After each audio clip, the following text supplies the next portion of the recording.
अंतर्राष्ट्रीय योग दिवस उत्तर प्रदेश में एक अभूतपूर्व उत्सव बन गया। गोरखपुर के गोरखनाथ मंदिर परिसर में मुख्यमंत्री योगी आदित्यनाथ ने लोगों के साथ योग और प्राणायाम का अभ्यास किया। इस दौरान उन्होंने सूर्य नमस्कार, ताड़ासन, वज्रासन और अनुलोम विलोम जैसे आसनों का प्रदर्शन किया। मुख्यमंत्री ने कहा, शारीरिक रूप से स्वस्थ रहना बहुत जरूरी है, तभी आप अपने सपनों को पूरा कर सकते हैं। योग न केवल शरीर को स्वस्थ रखता है, बल्कि मन को शांति और जीवन को संतुलन देता है। भारत की ऋषि परंपरा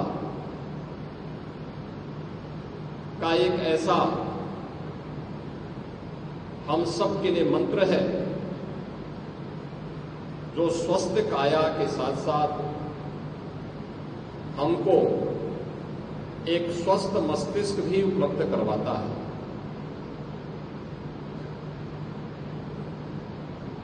भारतीय मनीषा ने योग के बारे में प्राचीन काल से ही इसके महत्व के बारे में हम सभी को बहुत विस्तृत रूप से अवगत कराया है। और वैसे भी भारतीय मनीषा का यह मानना रहा है कि शरीर माध्यम खलु धर्म साधनम, यानी जितने भी धर्म के साधन हैं, धर्म, अर्थ, काम और मोक्ष, इन सब की प्राप्ति एक स्वस्थ शरीर से ही की जा सकती है। धर्म व्यक्ति को एक स्वस्थ शरीर से ही आध्यात्मिक उन्नयन के उच्च सोपानों को प्राप्त कर सकता है, जिसके माध्यम से हमारी ऋषि परंपरा ने हम सबके सामने एक विस्तृत भंडार प्रस्तुत किया है। इस शरीर माध्यम खलु धर्म साधनम का जो भाव है, इसकी पूर्ति अगर हमें कहीं से प्राप्त होती है तो वह योग के माध्यम से हमें प्राप्त होती है। योग भारत की ऋषि परंपरा का अवसर, जिसे लोक कल्याण का माध्यम बना करके आत्म कल्याण के माध्यम से, लोक कल्याण का माध्यम बना करके विश्व कल्याण का मार्ग, जिसके माध्यम से भारत ने प्रशस्त किया था। और ये एक लंबी परंपरा, इसके अलग अलग आयाम हम सबको देखने को मिलते हैं। और जब भी भारत की दुनिया में तुलना होती है तो वह केवल आर्थिक उन्नयन के लिए नहीं, आर्थिक उन्नयन उसका एक पक्ष है, लेकिन साथ साथ चेतना के उच्च आयाम के माध्यम से भारतीय मनीषा ने दुनिया को जिन स्थितियों से अवगत कराने का कार्य किया था, उन स्थितियों, उन चेतना के उच्च आयामों के माध्यम से व्यक्तित्व के विकास के साथ साथ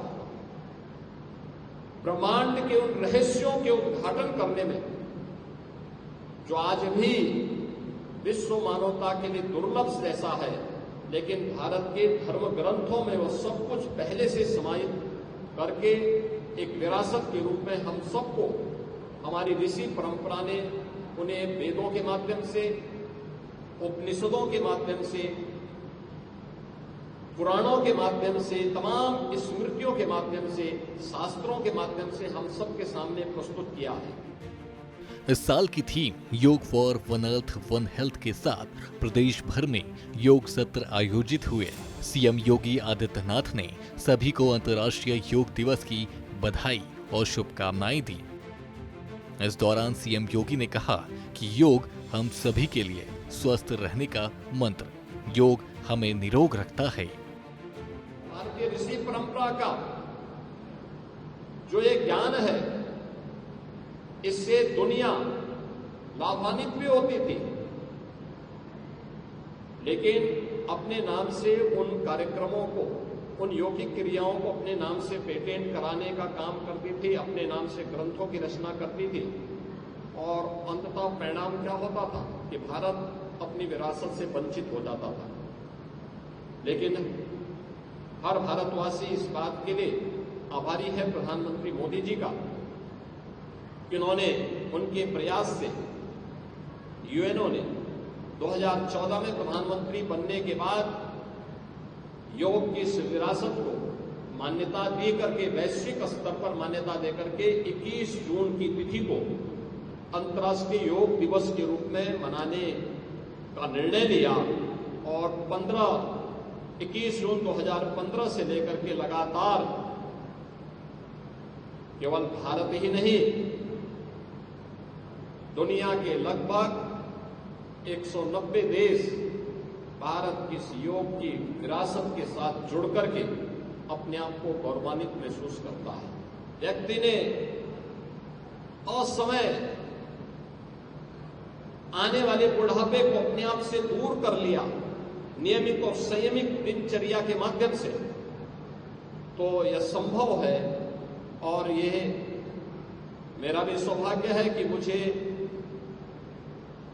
इस 11वें इस योग अंतर्राष्ट्रीय योग दिवस के अवसर पर महायोगी भगवान गोरक्षनाथ की इस पावन धरा पर इस योग दिवस का साक्षी बनने का अवसर प्राप्त हो रहा है। इससे पहले मैं पिछले